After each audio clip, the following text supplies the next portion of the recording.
in this video we're going to give you some tips on how to build this TV stand. But a few general reminders before we get started. Make sure to have a Phillips head screwdriver and an optional flathead screwdriver. A buddy can be helpful in building this, and make sure all the pieces are facing the right way as you're putting them together.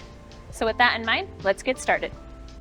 Remember, in these tips we won't cover every step, so just make sure you also follow the instructions and do all the steps in between. On step 4, you want to make sure you have pieces 5 and 6 on the right sides and that piece 7 is facing with the cam locks facing in and the holes on top. And then you can go ahead and put those together. When putting the cam locks in, a Phillips head screwdriver works just fine, but we found that using a flathead screwdriver can add just a little bit more grip and make it a bit easier. And there you go. On steps 6 and 7, you want to make sure you have all of the pieces on the right side. So on piece 1, you have this groove going along the top right here. And you want to make sure that 5 and 6 and both 3 and 4 line up with that groove. So as an example, the groove is right here on piece 5. You want to make sure that just lines up with piece 1. And then you want to do that again with piece 3 and 4. So with piece 3, if you accidentally have it on the wrong side, that groove isn't going to line up like it should.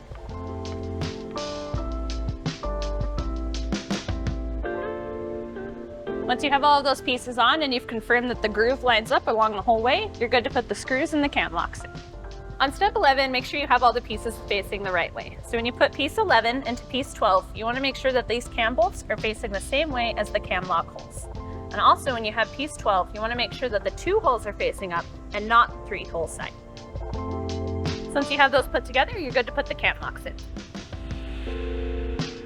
On step 12, you want to make sure that you have pieces 13 facing the right way as well, with the cam lock holes facing in and the finished edge with the 3 holes facing up and not the unfinished side with 5. Once you have those all put together, you can go ahead and put those cam locks in as well. And there you go. On step 18, for putting on the doors, you want to make sure that you put the handle so it's on the top side of the door and not the bottom side.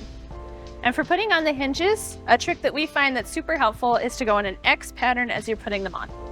A tip that we like to use is to put the screw onto the screwdriver, and then you can go ahead and put that straight through the hole of the hinge.